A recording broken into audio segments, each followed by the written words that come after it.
Hello. Hey guys. How is everyone today? Welcome to the tall and the short of it with Betsy and Jenny. I'm moving this a little bit. Yeah, that's fine. Adjust it. Okay. So we were going to interview Chelsea today about dystonia, but Chelsea is sick. So we are going to move on with a different topic, the one we were going to do next week, and then we'll come back to Chelsea. Hopefully she'll be feeling better next Thursday. Yes. So. Let's talk about the elephant in the room. The elephant in the room? Oh, yeah, the elephant in the room. Well, we're in your house today, but There's that's a cat, not the not room. an elephant. Yeah. Well, Jenny shared last week that she got a new job. Mm-hmm. And, this week I also started a new job. Mm-hmm. So, our studio that was my classroom Yes. is no longer. Yes. So, we actually haven't really decided Yeah. for sure where we're going to go live like on a normal basis. But it may just switch around to different places. Yeah. Like I said, my office hours Hey, are... Patty. Hey, Patty. My office hours are longer than Betsy's now, so she's going to get off work before I do, whereas we both kind of got off at the same Hey, time. Katie. Hi, Katie. So we may end up doing more stuff at the houses, or we could maybe do some at my office, or we can. I mean, there's all different places we can. Yep. So we'll see, but that's Aw, we miss you too, Patty. yes. Well, and the important thing for them to know is that we still work at the same school Yes, district. we do. We kind of moved together. Had to keep the band together. Yes. Okay. Actually, though, I haven't seen her No, at work anymore. We are not in the same building anymore. Nope. No. Not even. Well, we are on the same side of town, though, I guess. Yeah. So. Yeah. Not too far. About 15 minutes I apart. did tell you to stop in and see me. You might tomorrow. Yeah. You said maybe. I don't know. I might be able to, depending on meetings and I don't know. stuff. So. She's so important like that. All right. So that's what we just kind of wanted to say. Elephant in the room. We are now in new positions. Still in special education. Mm-hmm. So we won't let you down there. Yeah. So, all right. And then so you said, did you already say what our topic was? No, I didn't yet. So the topic we're doing, I said we were doing the one we were going to do next week. But I didn't say what it was. I should probably pay attention to you when you talk, like when you're right next to me. It's so funny that you mentioned attention. Yes. Our topic for today is attention deficit hyperactivity disorder, or ADHD. So we're going to be talking about that today. And why don't you start with the 3 types of ADHD, so that we can all be on the same page moving forward. And let's kind of back up a little bit and say a lot of you've probably heard it referred to as ADHD/ADD, or kind of pairing it together like that. Well, that is no longer, and it is now, instead of referring to it as, can't speak today, ADD, it would be referred to as ADHD inattentive type. But then there's also ADHD hyperactive type, which is what we automatically think of, I think. Mm-hmm. And then there's ADHD combined type. So those people are inattentive and hyperactive, correct? Yes. So let's ask a question then about all of that. These are medical diagnoses, correct? Yes. Okay. So those are the 3 that would be given by a doctor diagnosis. Mm-hmm. Yes. However, this month we're talking about other health impairment. Right. And this could fall under that category if it is with the severity, or it is significant enough that it is impacting their education. Yep, absolutely. So now that we're knowing what we're talking about, what do we think of when we think of someone with ADHD? What's your stereotypical, if you're on here live with us, you can put things in the comments. What's the stereotypical thing you think of when you think this kid has ADHD? So we're going to give you a second here to see if you can put something in there, because I know what Well, we kind of just, I I was going to say, we just kind of talked about it prior to going live, about the things that we automatically think of when, so. Oh, I hate I need on this stuff. I know, I need the Jeopardy. Hey, Cody. The Jeopardy, like, do. So, and then if you sit here and wait and no one does it, then you're like, yes, exactly. Really? So how about we'll start with one, and then hopefully somebody will put something in there. I always think of, if you ever seen that in the movie where that movie that with the little kid and they're like squirrel. Yeah, I always think of that when someone says ADHD. That's the stereotype. I just think of the kid that. Well, I say kid because it's been forever since I've been with anyone above 5th grade. But like that their chair becomes like a playground, like a gym. Like they just can't sit still and they're doing everything. Yes. For short lengths of time. Yes, can't sit still regardless of what they're sitting on or how fidgeting, they're talking non-stop about a minute about the most random topics in the world. They might be the kid that you ask a question about math and they say, "Are you going to watch this movie this weekend?" Like they aren't even answering the question you're asking. Yep. Yeah. So those are some of the stereotypes we think of when we think of ADHD, but really there's all different kinds of kids with ADHD. It's a huge spectrum in and of itself, especially since there's 3 different types. Right.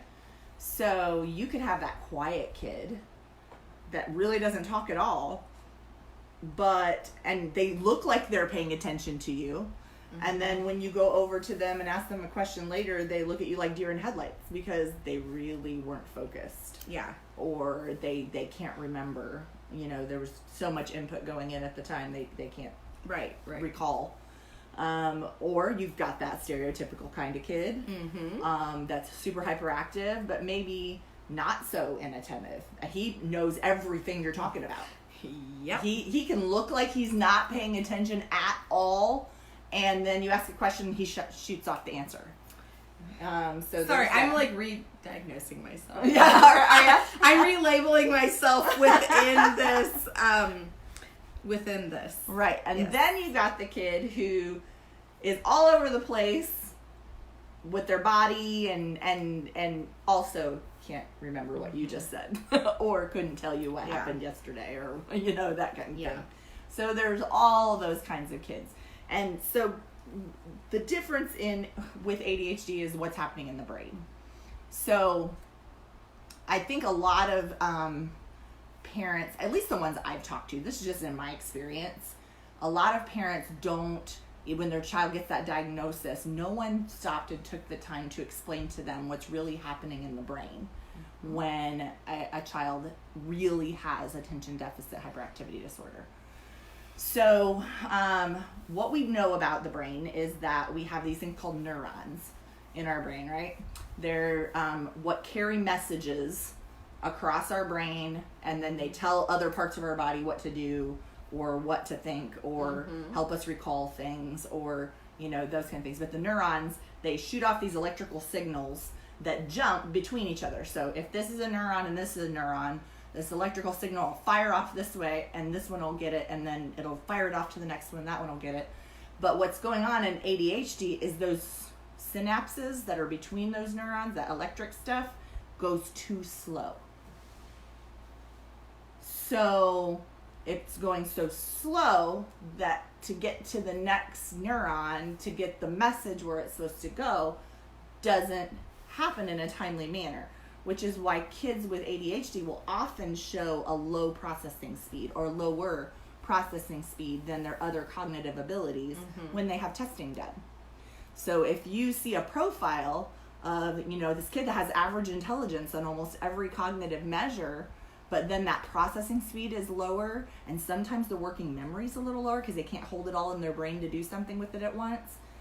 Those two pieces are often indicative that this is a possibility. It's not definitive, but because schools don't diagnose ADHD, only doctors do, but that's maybe a signal that you might want to share that report with your doctor, because maybe that could be what's part of the problem, what's going on.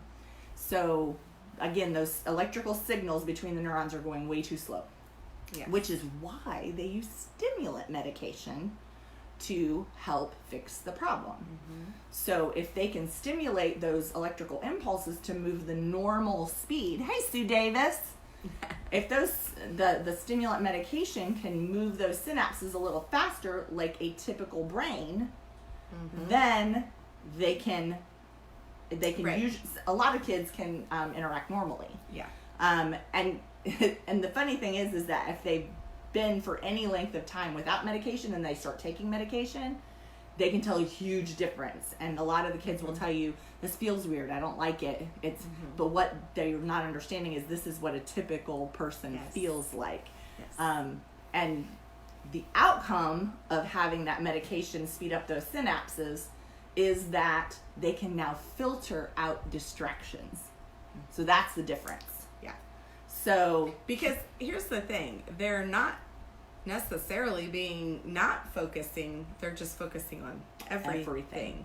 So a kid described it to me once as, I feel like there's like 10 TVs on in the room, all with a show I love, and I can't stay on one of them. Like, I have to keep looking at different screens, and he can't pick which prioritize. Can't pick which show is the best one and which one. I must sneeze. Oh. Why is it always you sneezing? That's weird. Because I have allergies. I do too. I just take medicine. So do I. Yours just doesn't work as I'm good, allergic to my cat. Oh, gotcha. Guess Mine's what? just grasses and stuff. No, I'm allergic to him. Oh, so yes, the attention deficit comes from not because they don't pay attention at all, but because they pay attention to everything and can't filter. Right? Yes, it comes in really handy sometimes, even though it's also really annoying sometimes. Yes. So we'll chat about that in a minute. Yeah, so diagnosis. So I'm going to let you talk about that. So we have talked about Russell Barkley is also a great resource. Oh, thanks, Sue. Awesome. I love it. So schools cannot diagnose. Definitely not. A doctor has to do that. Now, a school can do some things that might say, hey, like even if they can, obviously through observations and that kind of thing, but a school could say, hey, we're seeing some signs of,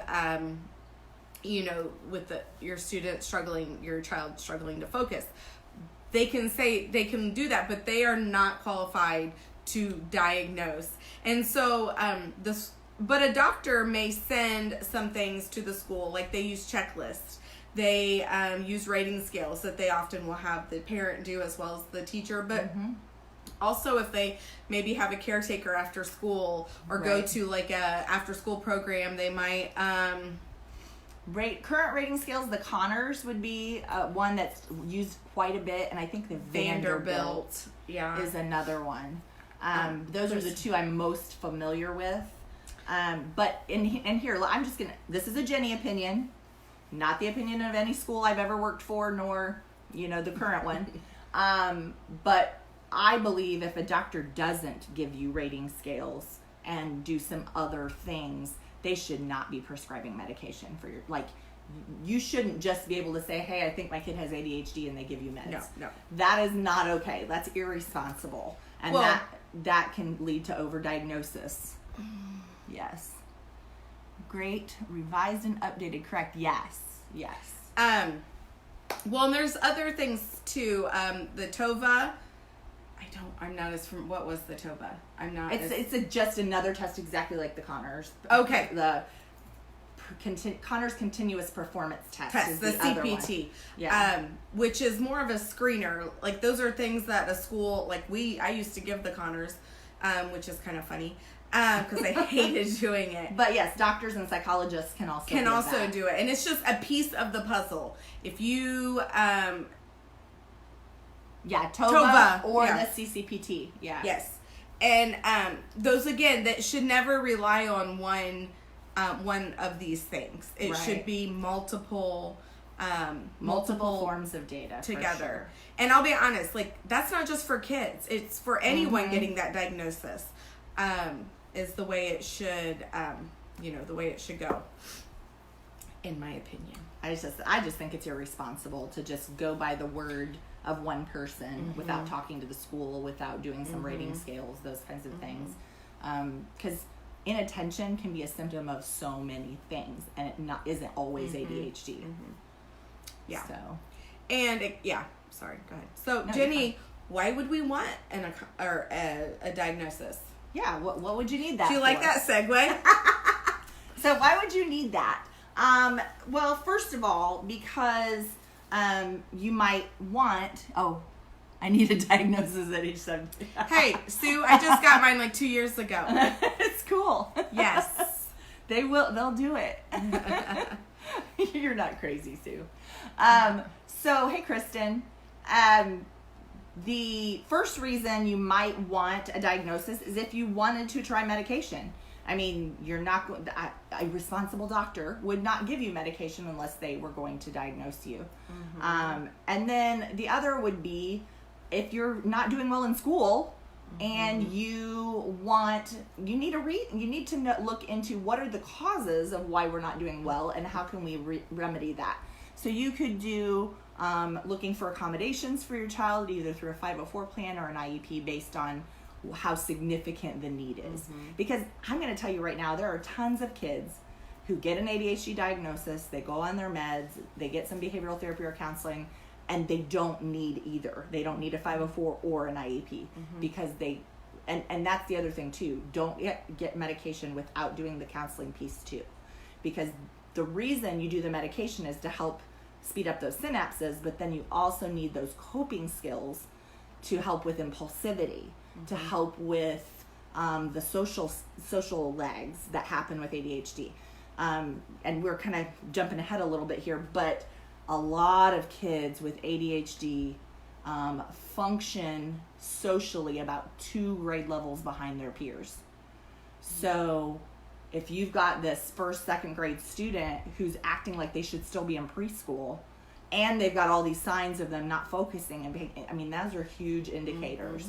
Yeah. So you might want to get a diagnosis so that they could look at whether or not you need an IEP for other health impairments, which is our topic of the month, or if they're still keeping up academically, it's not really impacting education as much, but there might need some accommodation. So, you could look at a 504 for that. Yes. But again, not every child needs a 504 or an IEP, even with a diagnosis. It has to be impacting education. Well, and again, some, like we said, possible medication. Not all kids need medication.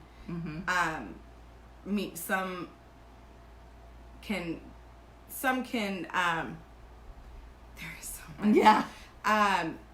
Some can learn the coping skills alone and that kind of thing alone. It's pretty mild. They can sometimes just learn those coping skills without meds. Yes. And that's why it's important to keep that counseling piece. Yeah. To teach them the coping skills that they need. What do I do when I'm feeling unfocused? How do I handle when learning to stop and think before they act? And that's where, like, that kind of goes along with the next one with the behaviors. Like, we kind of jumped ahead, but, like, that poor self-regulation, oftentimes they don't realize that they are, just saying, like, what are you doing? Or, hey, are you... Why'd you do that? Yeah. And they look at you and literally say, I don't know. Yeah. And it's because they did not consider what the consequence would be. It was before that they impulsivity. just did it. And so a lot of times they don't, you work on those things. You have to actually teach them. It's not something they're picking up just by watching and, lots of practice. We do this every day. Stop and think. Using, those kinds of things. Pre-correction is huge for kids with ADHD. We're about to walk down the hall. What did you do last time that got you in trouble? and what do we not do this time? And there are those kids out there that you can do that all, like, forever, and they do need that medication, but not all do, but some do. Yes. And then that transitions from Yes, they don't. Yes. It transitions from having to pre-correct them right before you leave the classroom to go somewhere to, all right, we're about to leave the classroom. What are you going to do? They need to start making those calls about, I probably shouldn't be, touching my friends. I probably, those kinds of things that they need to be starting to get into that mindset. And Sue, those are the ones that are hard, and that I know I can work on those things as a teacher and write as many different behavior plans. I mean, as I want, and those, they just aren't going to work. You try, but that's just the only behavior plan that's going to work is me sitting right next to them going, no, don't do that. No, don't do that. Wait. Bad idea. Yes. For a while, anyway. Yes. As they get older, though, they're more able to be aware of that stuff. So it's like sometimes you just have to wait, and they can start self-correcting as they get older. I had a lot of kids who were able to tell me how many times they were off task and things like that later on in life. Yeah. In fact, I had a high school student once that his fidgets were so inappropriate in his 9th grade classes that he was appearing to be like the 6th grader in there, he had a lanyard that he'd try to swing around his neck and end up hitting somebody, or, just things that were so inappropriate for his age level. And so one of the interventions I did with him was literally taking him to a class that was not his, and we sat in the back of the room, and I made him watch the classroom to watch kids and how did they appropriately fidget at that age. Like, that was eye-opening for him, because he was able to make a list for me of, oh, that girl was scribbling on her notebook, but she was still listening. This person was, clicking their pen cap, which was a little annoying, but as long as you don't do it too much, nobody said anything. This person was bouncing his leg. This person was, and after we made that list of appropriate fidgets for his age level, then I told him, keep that list in the front of your notebook. And when you feel like you are just like coming out of your skin, pick one of those things to do, but it has to be in a level that you're not going to draw attention to yourself. And after a while, he was able to get that self-monitoring under control. But 9th grade, and I felt like I've got to take him in here and watch, because I told him everybody does it. Everybody I fidget like crazy, like my legs, and sometimes I have to be reminded not to fidget so much. I rock. There's all kinds of things. I just thought there's a reason I'm in special ed. But like I said, just knowing what's appropriate for your age level and what's not, and just helping them work through those problems. But Jenny just said something. She said I have to be reminded not to fidget.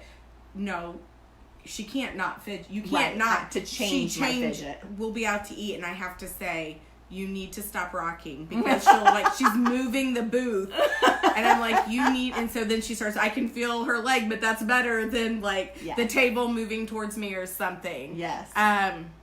Yes. Yeah. Absolutely. Because most of the time, those kids that are being disruptive like that, they don't mean to.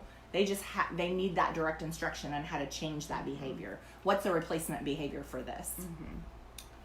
So, as a kind of summary in all of this, it's just ADHD can manifest as inattention, hyperactivity, or both. A lot of times you'll also see impulsivity as part of that, where they just do things before they think about it. We know that we need a diagnosis if we're going to look at medications, or if we want an IEP, or if we want, and no, we can't require parents, just like we talked about last week? Last week. Jesus, it's just last week. We can't require medical diagnoses to give an IEP, but sometimes that's helpful to know what the problem is. She says, I fidget all the time. Pen clicking's my go-to. Yeah, and what I love, and actually another fidget I really love for ADHD because it's quiet, is if you can get a lanyard that has a keychain ring, the one that you put your keys on, and put some beads on it that they can spin and touch and fidget with. That's something that and they can even put their locker key. Now we know why Jenny wears all the jewelry. I fidget with my jewelry. Actually, I do if I wear a ring. Sometimes I will mess with this bracelet because it bends. But see, I'm not a fidget. If I have been diagnosed, and I do take medication. I forgot to today. If that tells you how things are going, yeah, I forgot. I made it through the day. It's been a rough week, but that's fine because I am not like a fidgeter of with things. I need more input. Like out. It's I need a lot going on. I actually said I did better was like in college when I am not a jewelry wearer, Sue. That's not my. I mean, I do, but it didn't change a whole lot. I maybe change out a necklace here and there. I did better once I got to college and could be on my computer in class, and I'd be like, this was back with instant messenger, and I'd be instant messaging like 3 people and taking my notes, and would be like the teacher would say something and I'd be like, oh, that's so cool, and I'd Google it, and I'd still like, that's when I started getting like such because it was really engaging enough for you. I need all of that. Like, I have a really hard time setting through things where my only thing is to focus on the one, one person talking, or the one. Yeah, lectures are not great for her. And it's funny because Jenny needs to focus. Like, she is like hyper focused. Like, and I am. I will be in the room talking to Jenny and hear. See, where she can't filter, I can filter out everything else happening around me and just stay hyper focused. You almost filter too much. Uh-huh. And I don't filter at all. So, how do you train your mind to return to focus? That's a good question. I will say sometimes it's probably more like someone has to refocus me, or say, I mean, Jenny does a lot, refocus. You're like, okay, like, we got off topic planning for this. Right. But I also think I just have realized, I'll be like, wait a second. I will often say, oh, what were we, I wasn't talking about this. This isn't where we, and that happens more in conversations than it does when I'm working on something. Yeah, because when you're working on something, you stay pretty engaged as long as you can be doing multiple things with it. Yes. I mean, because I know when we've worked on collaborating on something that we're going to do with a kid, or something that, you're like, okay, we could do this, and then, wait a minute, let me look this up, and then, wait a minute, I have this book, and and she'll have 7 things out, and then we can finally put that, Jenny's usually the list maker or the writer, and I'm usually the one, like, pulling everything or coming, or, like, I'll often be like, hey, this is, sorry, that was a strange noise from somewhere. See? Outside. Yeah. And Jenny didn't even, like, I didn't flinch. But yeah, we laughed at, you could give Jenny and I think I just got off topic, the same list of like 5 things to do, and Jenny would start at the top, and I mean, we both start at the top, but I would look more like Billy in Family Circus, how he gets to like from one, but we would both end getting them done, but she went straight down. Yeah, I would start with 1, when I finished 1, do 2, just very sequential, whereas she's a lot more. And some days are harder than others. Today I had a lot going on. I had a lot of information. I've taken in a lot this week with a new job. My first week there. I think that in a sense has helped me. It's when things aren't super busy that I struggle more. Yeah. Yep. So just be understanding with your kids with ADHD in the classroom. I was just teach me how to do that. Just be understanding. I'll have to think about it, Sue. If they aren't diagnosed yet, or they aren't medicated, or that kind of stuff, first of all, we can't guarantee why.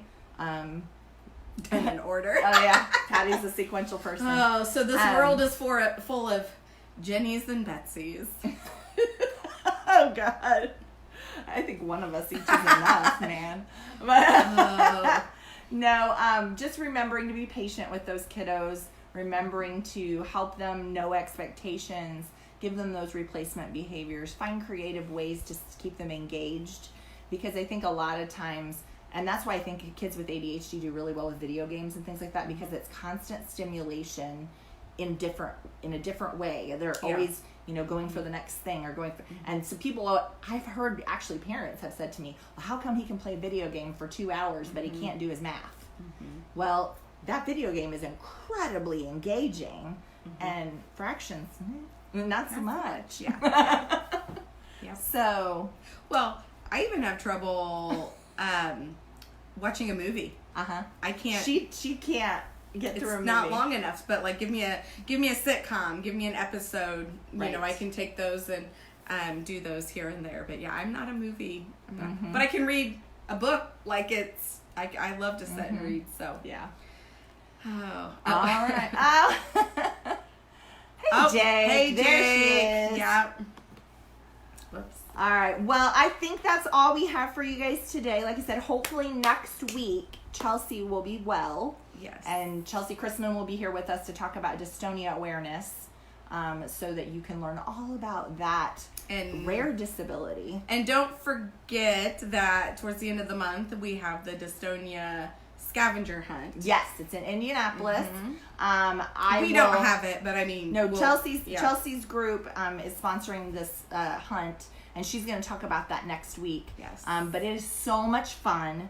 And you get to learn all about dystonia while you are participating. Yay! Sue says, can't wait. So I'm going to repost this week the link to sign up, because I believe the 16th I think we is said the last day to sign up if you want a t-shirt as part of your registration. I think it's $20 a person. So Monday, this coming Monday. Yeah, this next Monday. Sorry, did you just see me do math? It's $20 a person to participate in the hunt.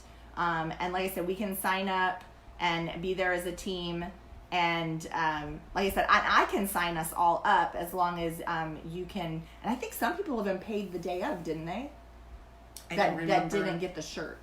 Yeah, they did. Like if you want to do it, but you can't sign up by the 16th, you can still go and pay. I could have brought my shirt out from my shirt. Yeah.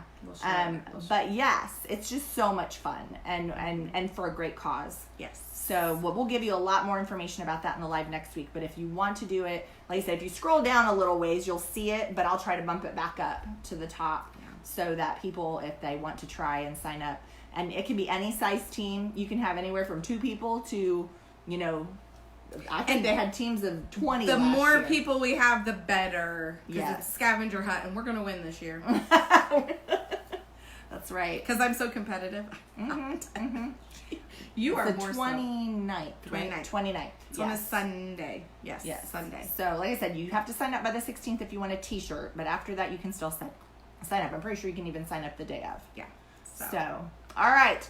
That's all for today on the tall and the short of it. Hey guys, join the conversation. I haven't said that in a while, but this is definitely a conversation I know a lot of you can join in on. Yes, absolutely. Put all of your ideas and things down here so that we can all learn from them, okay? Experience is anything. Yes, all right? Yes. All right, bye-bye, guys. Bye, guys.